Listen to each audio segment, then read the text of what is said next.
Welcome to this pre-recorded Zoom session, normally held on a Friday at noon. Because of the activities in Minnesota this week, I've decided not to work this Friday. So I'm recording this a day early and it'll be posted Thursday evening. So you'll be able to watch this on my YouTube channel and it'll be mailed out to the regular members who come to the weekly Zoom sessions. So welcome to session 8 for tomorrow, which will be January 30th. The agenda in this week's edition is to look at some of the stories from this past week, and then to get ready for February, which will be all about agents and orchestration. We'll talk a little bit about smart prompting and agents and the difference. And then, as I mentioned, I'll talk about the GPT for February. So a quick look at the stories, and this will all be more detail and more stories in the weekly report I send out every Saturday. So the first story to bring your attention to is that scaling laws are growing very, very fast.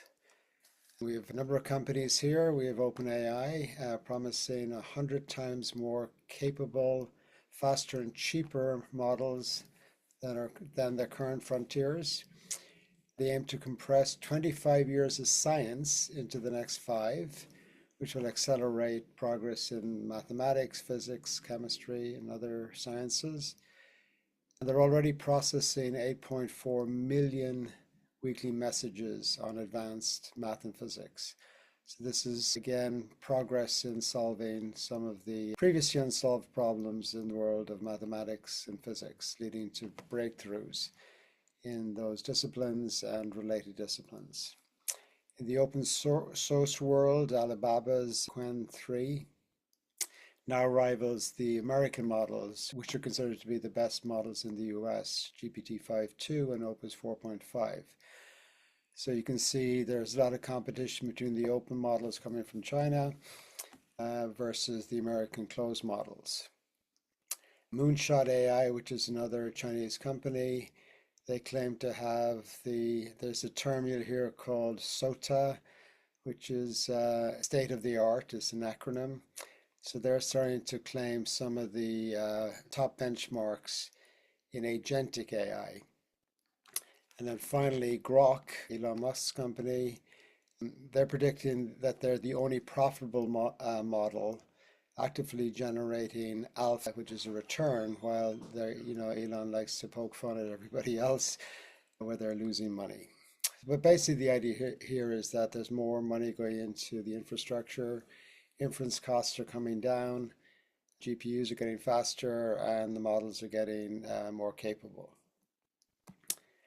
Just to talk a little bit about Moonshot, they talk about in their Kimi model this idea of self-directed agent swarms. So what is a self-directed agent swarm?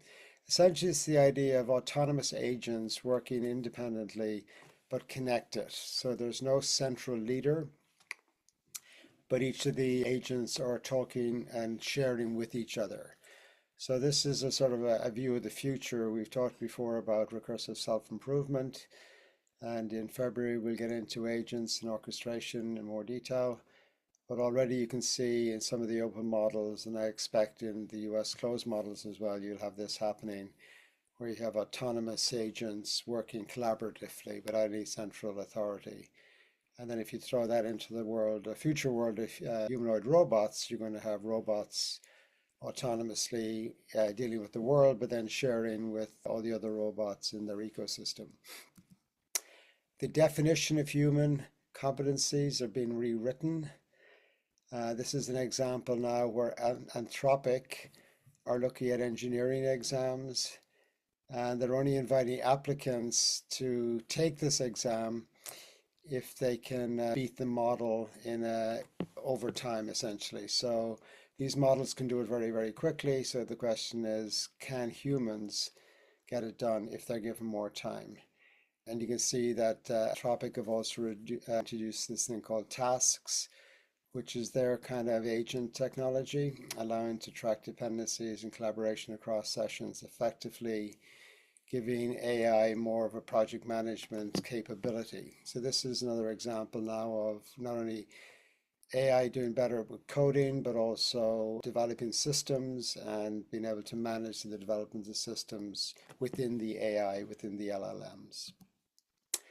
The automation of research is becoming a required thing. So an OpenAI researcher reportedly admitted that researchers will be replaced by AI first, infrastructure engineers second, again because of the automation with software, and sales will be, those jobs will be gone last. OpenAI's Codex will soon reach cybersecurity high preparedness, meaning that obviously there's a lot of concern in this new world with AI about cybersecurity and the bad actors using AI to, infiltrate systems. So they're working on building these models so that they're protected from cyber attacks in the future. Another Anthropic story talks about how Dario is talking about they don't hire as many programmers they used to, because most of it now has been written by the AI itself. And this idea of a country of geniuses, in other words, this is where people are enabled to be more productive and get more things done with AI, including competing with AI, may materialize next year. This is kind of analogous with the when do we achieve singularity or AGI. So Dario, as I mentioned last week, thinks either late this year or 2027 versus Ray Kurzweil, who's always talked about 2029. But he does talk about the messy part where we've got artificial superintelligence and then you have non-human and then you have human intelligence and coexisting together until the artificial superintelligence takes over. There's also a story this week how Anthropic were caught secretly scamming all books in the world. So this is an example, not just from, we know that the history of OpenAI where they were, take it first, apologize later. They took GitHub, got into trouble with Microsoft, ultimately had to pay, I think it was $100 million fee to Microsoft, which Microsoft then gave to the GitHub community. But Anthropic are being found guilty as well of secretly scamming books electronically without paying for them. So this is just more examples of these frontier models, these hyperscalers are in a vast competition to be the first, and they're getting data from wherever they can get data. This is about the continued progress in math. Anthropic co-founder Jared Kaplan predicts a 50% chance that theoretical physicists would be replaced within 3 years. So we were talking about math and physics progress. They've released Prism, an AI native workspace for scientists. So the future right now, the near future is if you're a very skilled person, whether it's in the sciences or in industry, getting on board with learning AI, learning how it works and upskilling and working with it, you may have a few years before you're ultimately replaced, unfortunately. But now's the time before it's too late. You also have Epoch AI. They've launched Frontier Math. Again, they're looking at all these unsolved math problems and they're solving them, and they're creating new mathematics as well. They've looked at the activity of these models as they solve problems, and they discover that they're actually coming up with new mathematics to solve problems that humans haven't come up with. And you can see that DeepMind, who had done the alpha folding program, protein folding, they got that prize. And now they're looking again at more science in human biology, looking at the human genome. And this will again advance medicine and advance health. And then you have a new company called Flapping Airplanes. And this is an example of companies getting funded to focus on elements of LLMs. So this is about sampling efficiency, looking to 10x it. And that's a new company focused on that piece. So again, it's just another example of the money going into the LLMs and the progress they're making on these areas. Just two things on job creation. LinkedIn shows that AI has already added 1.3 million jobs globally, with strong hiring in AI-centric functions and also including 600,000 data center roles. So obviously, as you're building these data centers, you need people to operate them. And over time, that'll all be sort of operated with AI, but in the short term, there are jobs in that space. So you have an expansion of jobs in AI engineering, data, and annotators. This is the human and the human verification process in these language learning models, where when they go through the transformers and you get answers, you think about humans then verifying the answers. So that's data annotators, data center operators, tech and operations role. So again, the upskilling requirement that I've been talking about at all of these sessions. So you can think of AI as going to create a new set of jobs in the interim, and then long term is yet to be determined what the future of work will be if we get to AGI in 2027 or 29 or later.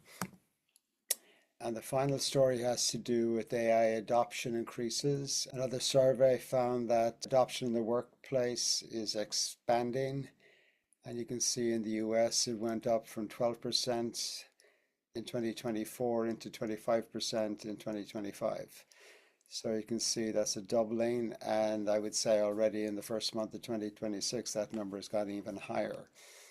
Anecdotally, in conversations I have at tech meetings I go to, whether it's at SIM or university conversations, I'm hearing a lot about companies hiring AI experts to help companies with AI literacy programs, and they're getting built into organizations as companies are dealing with, particularly the IT organizations, their response to all of this progress, if you like, in AI. So the last thing I want to talk about in this session is a transition from what we've been talking about in February, where I had released the smart prompting or the accelerator GPT. And my plan for next month, February, is I'll start getting into AI agents and orchestration.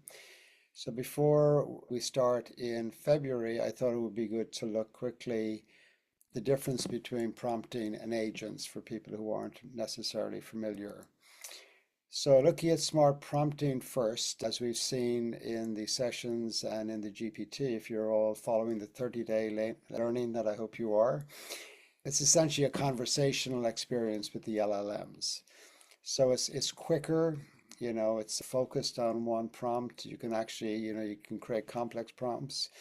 But ultimately, it's when you've got a very defined objective, whether it's summarizing a document, whether it's creative brainstorming, but essentially it's a sort of a single task which can be, made more complex by chain of thought processing and so on. But it's sort of one input and then output and refining as you go back and forth. So examples of smart prompting are best cases for smart prompting. Marketing assistant, code review, documentation. So people who are doing vibe coding, for example, there's companies now that Bitsy is a new organization out of Cambridge and Massachusetts that can come in and look at a whole system. So for people thinking about retiring technical debt, for example, in the age of AI, there are companies that can come in and look at your code base and completely document your code base and then give you the option of creating a new instance of your infrastructure in a more up-to-date, language. As we've seen before in the years, if you're as old as me, you remember COBOL, and then we replaced it with sort of third generation language. We moved into object-oriented programming, visual programming, and so this would be another example of just new tools coming and new tools helping companies transition from the code base they have to new infrastructures. And then another example of prompting would be legal documents, drafting legal documents, reviewing legal documents. So in comparison, an AI agent is more complex. So you can think about multi-step processing. So, and a lot of times with agents, whether it's a single agent or whether it's agents working together, You have external interfaces. So we'll talk about RAG, we'll talk about the different matrix databases that have to be built, how you normalize data for working with agents. And also you get the recursive idea where agents can develop and get smarter at the task as they work on things. And again, you can think they're so for more complex problems, if we look at some use cases, so a competitive intelligence agent. So the goal here, monitor our top 5 competitors and alert me of significant changes. So this would be an example of the agent is running all the time. It's getting external data to the LLM, so it's reading websites, it's getting feeds, and then it's got some logic and it knows when it should send you an alert. So that's an example of a more complex thing rather than an interactive prompt. This is running real time and connecting with the outside environment. Support resolution agent, so you could have it looking at if there's a problem in a supply chain and it's a rather complex supply chain, and you've got issues with, I know in the world of financing for supply chain, there's a lot of steps with the issuing of the finance, the actual manufacturing, the shipping of the manufacturing goods, and then the reconciliation of everything. So you get into complex infrastructure. Blockchain is used a lot in these examples. So you can think about agents and being good for working in a complex tech environment, and they can deal with multiple aspects of something as complicated as a big supply chain. And then you can see these things, create a third example, create a comprehensive market analysis for EV battery technology. So you can see, looking at academic papers, getting industry reports, getting patent information, and so on. And so again, this is much more complicated.